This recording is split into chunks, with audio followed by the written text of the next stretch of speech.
Friends, welcome to my ಕೇಸರಿ inform YouTube channel.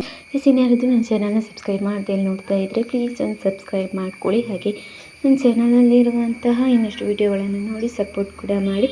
ನಾನಿವತ್ತು ಅಡುಗೆ ಗೊತ್ತಿಲ್ಲ ಅನ್ನೋರು ತುಂಬ ಈಸಿಯಾಗಿ ಯಾವ ರೀತಿ ಮಟನ್ ಸಾಂಬಾರನ್ನ ಮಾಡ್ಕೋಬೋದು ಅಂತ ಹೇಳ್ಕೊಳ್ತೀನಿ. ಮೊದಲಿಗೆ ಒಂದು ಮಿಕ್ಸಿ ಜಾರಿಗೆ ಒಂದು ಗಡ್ಡೆ ಬೆಳ್ಳುಳ್ಳಿ, ಹಾಗೆ ಒಂದು 4-5 ತುಂಡು ಶುಂಠಿ, ಹಾಗೆ ಅರ್ಧ ಟೀ ಸ್ಪೂನ್ ಆಗುವಷ್ಟು ಅರಿಶಿನ, ಒಂದು ದೊಡ್ಡ ಗಾತ್ರದ ಈರುಳ್ಳಿನ ಹಾಕಿ ಚೆನ್ನಾಗಿ ಪೇಸ್ಟ್ ಮಾಡ್ಕೊಂಡಿರಬೇಕು. ಇದು ಮೊದಲನೇ ಮಸಾಲ. ಅದಾದಮೇಲೆ ಇನ್ನೊಂದು ರೀತಿಯ ಮಸಾಲ ಮಾಡೋಕ್ಕಿದೆ.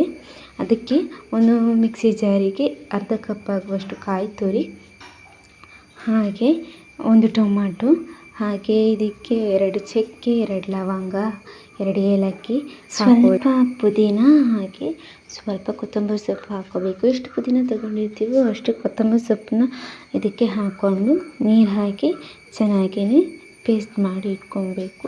ಈ ಸಾಂಬಾರು ತುಂಬಾ ಟೇಸ್ಟಿಯಾಗಿರುತ್ತೆ. ಯಾಕಂದರೆ ನಾವು ಅಂಗಡಿ ಮಸಾಲೆ ಯಾವುದು ಯೂಸ್ ಮಾಡ್ತಾ ಇಲ್ಲ. ಅಡುಗೆ ಗೊತ್ತಿಲ್ಲ ಅನ್ನೋರು ಕೂಡ ತುಂಬ ಚೆನ್ನಾಗಿ ಮಟನ್ ಸಾಂಬಾರನ್ನ ಮಾಡಬಹುದು. ಮನೆಗೆ ಎಷ್ಟು ಜನ ನೆಂಟರು ಬಂದರೂ ಸರಿಯೇ, ತುಂಬ ರುಚಿಯಾಗಿರುತ್ತೆ ಈ ರೆಸಿಪಿ.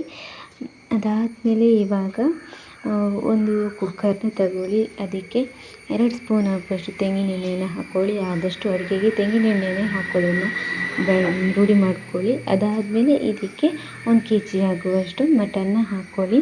ಅದನ್ನು ಚೆನ್ನಾಗಿ ಸ್ವಲ್ಪ ಎಣ್ಣೆಯಲ್ಲಿ ಫ್ರೈ ಮಾಡಿಬಿಟ್ಟು ನಾವು ಮೊದಲನೇದಾಗಿ ಮಸಾಲೆ ರೆಡಿ ಮಾಡ್ಕೊಂಡಿದ್ದೀವಿ ನೋಡಿ, ಈರುಳ್ಳಿ ಪೇಸ್ಟ್, ಅದನ್ನು ಇದಕ್ಕೆ ಹಾಕ್ಕೊಂಡು ರುಚಿಗೆ ಬೇಕಾದಷ್ಟು ಉಪ್ಪನ್ನು ಹಾಕ್ಕೊಂಡು ಚೆನ್ನಾಗಿ ಎಲ್ಲನೂ ಮಿಕ್ಸ್ ಮಾಡ್ಕೋಬೇಕು.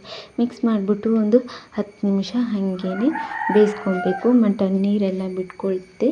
ಹಾಗಾಗಿ ಒಂದು 10 ನಿಮಿಷ ಮುಚ್ಚಿಬಿಟ್ಟು ಬೇಯಿಸ್ತಾ ಇದ್ದಂಗೆ ಮಟನ್ ನೀರು ಬಿಟ್ಕೊಳ್ಳೋಕ್ಕೆ ಶುರು ಆಗುತ್ತೆ. ಅದಾದಮೇಲೆ ಈಗ ಇದಕ್ಕೆ 2ನೇ ಮಸಾಲ, ತೆಂಗಿನಕಾಯಿನೆಲ್ಲ ರುಬ್ಬಿ ಹಾಕಿದ್ದೀವಿ ನೋಡಿ, ಆ ಮಸಾಲಾನ ಇದಕ್ಕೆ ಈಗ ಮಿಕ್ಸ್ ಮಾಡ್ಕೋಬೇಕು. ಮಿಕ್ಸ್ ಮಾಡಿಕೊಂಡು ಒಂದು 5 ನಿಮಿಷ ಚೆನ್ನಾಗಿ ಅದರಲ್ಲೇ ಬೇಯಿಸ್ಬಿಟ್ಟು ಅದಾದಮೇಲೆ ಒಂದು 3 ಲೋಟ ನೀರನ್ನ ಆ್ಯಡ್ ಮಾಡ್ಕೊಳ್ಳಿ. ರುಚಿಗೆ ಉಪ್ಪು ನೋಡ್ಕೊಳ್ಳಿ. ರುಚಿಗೆ ಉಪ್ಪು ಸರಿಯಾಗಿದೆ ಅಂದರೆ ಕುಕ್ಕರ್ ವಿಷಲ್ ಮುಚ್ಚಿಬಿಟ್ಟು ಒಂದು 4-5 ವಿಷಲ್ ಕೂಗಿಸ್ಕೊಳ್ಳಿ. ಅಷ್ಟೇ, ಮಟನ್ ಸಾಂಬಾರು ರೆಡಿನೇ ಆಗೋಗುತ್ತೆ. ನೀವು ಹಾಗೇ ಬೇಯಿಸ್ತೀರಿ ಅನ್ನೋದಾದರೆ ಬಾಯಿ ಮುಚ್ಚಿಬಿಟ್ಟು ಒಂದು 15 ಮಿನಿಟ್ಸ್ ಬೇಯಿಸಿದರೆ ಆಯಿತು. ಸಿಂಪಲ್ಲಾಗಿ ಸೂಪರಾಗಿ ರೆಡಿಯಾಗಿರುತ್ತೆ. ಮಟನ್ ಸಾಂಬಾರು ಮುದ್ದೆಗೆ ಸೂಪರಾಗಿರುತ್ತೆ.